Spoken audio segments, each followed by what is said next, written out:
Entonces ahora viene la pregunta del $1.000.000. Pero ¿cuál es esa iglesia fundada por Cristo? Todos dicen la mía y todos tienen su texto bíblico para defenderse. Por ejemplo, los testigos de Jehová van de casa en casa y de dos en dos. Llegan a tocar la puerta.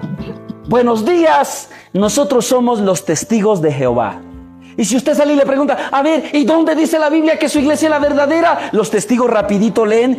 Isaías capítulo 43 versículo 10 dice, ustedes son mis testigos.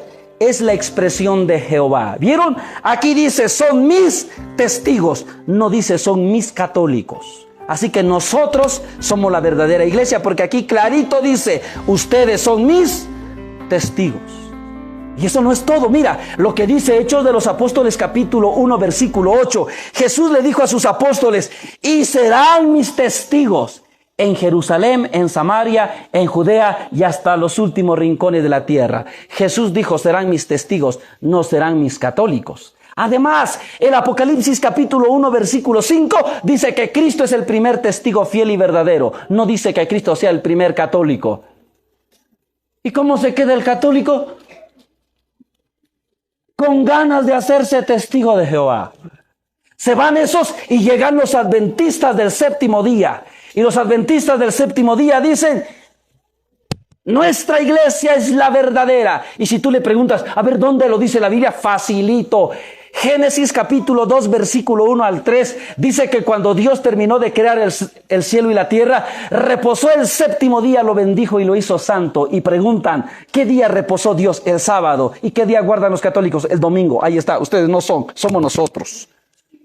Además, la Biblia dice en Lucas 4:16 que Jesús entró un sábado a la sinagoga. No dice que haya ido en domingo. Además, Lucas 23:56 dice que la Virgen María guardaba el sábado. Además, Hechos de los Apóstoles capítulo 17 versículo 2 dice que también los apóstoles guardaban el sábado. Y Hebreos capítulo 9 versículo 9 dice que un descanso sabático espera todavía al pueblo de Dios. Así que nosotros somos la verdadera iglesia.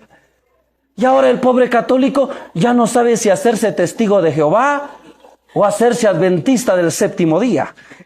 Llegan los de la iglesia Pentecostés y dicen, no, eso no es cierto. Nosotros somos la verdadera iglesia. Y si tú le preguntas, a ver, dime dónde, rapidito. Hechos de los Apóstoles capítulo 2 versículo 1 dice, cuando llegó el día de Pentecostés. Ahí está el nombre de nuestra iglesia. Además, Marcos capítulo 16 versículo 17 dice que los que creen en su nombre imponen la mano sobre los enfermos y ellos sanan, hablarán en nuevas lenguas, tomarán veneno y no sufrirán ningún daño. Y nosotros sanamos enfermos y hablamos en nuevas lenguas, por lo tanto, somos nosotros.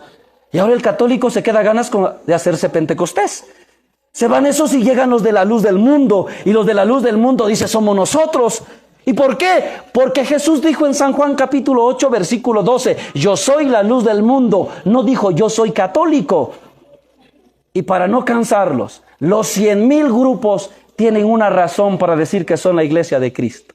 Ahora pregúntese, ¿qué pasaría si un día esos llegan a nuestra casa, tocan la puerta? Buenos días, ¿cómo está usted? Muy bien. Oiga, disculpe, ¿usted de qué iglesia es? Y salimos bien orgullosos. Católico de huesos colorados.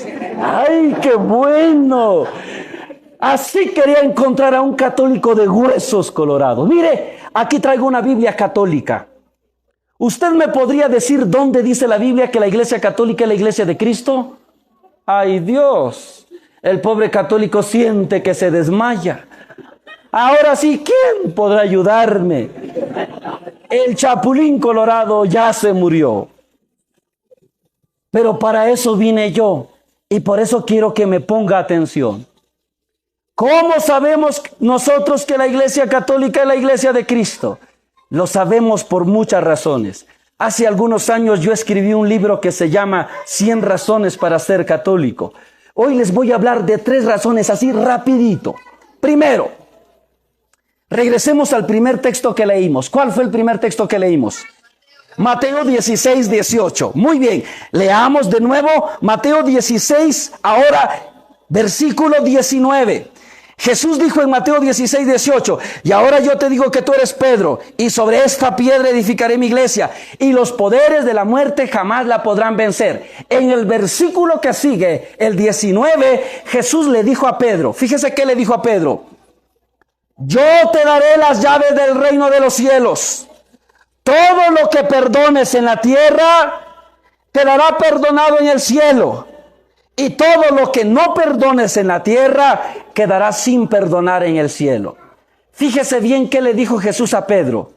Inmediatamente después de fundar la iglesia, de hacer la promesa de fundar la iglesia, Jesús le dice a Pedro: Pedro, a ti te daré las llaves. Las llaves es símbolo de autoridad. Le da autoridad ¿para qué? Para perdonar los pecados. Por eso le dice: lo que tú perdones en la tierra, quedará perdonado en él. Entonces les hago una pregunta: ¿Jesús le dio a Pedro poder para perdonar los pecados, sí o no? Sí, lo dice la Biblia. Y el que no esté de acuerdo con esto, que le saque la hoja a la Biblia. Pero es claro, Jesús le dijo a Pedro: lo que tú perdones en la tierra, quedará perdonado en él. Ahora, ¿cómo sabemos entonces cuál es la iglesia de Cristo? Sabemos cuál es la iglesia de Cristo investigando cuál iglesia posee la autoridad que Cristo le entregó a Pedro. Vaya y pregunte con un pastor protestante: pastor, ¿usted tiene autoridad para perdonar los pecados? Y el pastor le va a decir: no, solo Dios puede perdonar pecados, yo no, gracias. Usted no es de la iglesia de Cristo, porque la iglesia de Cristo recibió la autoridad para perdonar los pecados. Usted puede ir a cualquier iglesia protestante, ningún pastor tiene esta autoridad. Vaya con un sacerdote católico y pregúntele: Señor, ¿usted tiene autoridad para perdonar los pecados? ¿Qué le va a decir? Sí. Entonces, si los ministros católicos tienen la autoridad para perdonar los pecados, entonces la iglesia católica es la que viene de Cristo, porque es la que conserva la autoridad que Cristo le confirió al apóstol Pedro. Hace tiempo hablé con un pastor en Tacaná. Y yo le dije: pastor, ¿usted de verdad es pastor? Y me dijo: sí. Entonces vamos a ver una cosa. Pedro, que fue el primer pastor establecido por Cristo, Pedro tenía autoridad para perdonar los pecados. Y le dije al pastor: pastor, ¿usted acepta que Pedro recibió de Cristo la autoridad para perdonar los pecados, sí o no? Y me dijo: no, lea la Biblia, ¿sí o no? Y dijo: bueno, sí, recibió autoridad. Ahora yo le pregunto, pastor, mire, si el primer pastor que Cristo nombró tenía autoridad para perdonar los pecados, y ahora usted es pastor, yo le hago una pregunta a usted: ¿usted tiene autoridad ahora para perdonar los pecados? Y el pastor me dijo: no. Ahí está. Entonces usted es un falso pastor. Por eso usted no tiene autoridad para perdonar los pecados. Porque los auténticos, los legítimos pastores recibieron de Cristo la autoridad para perdonar los pecados. Y si hoy los pastores protestantes no tienen autoridad para perdonar los pecados, es porque son falsos pastores. Y muchos de los pastores se autoproclamaron pastores.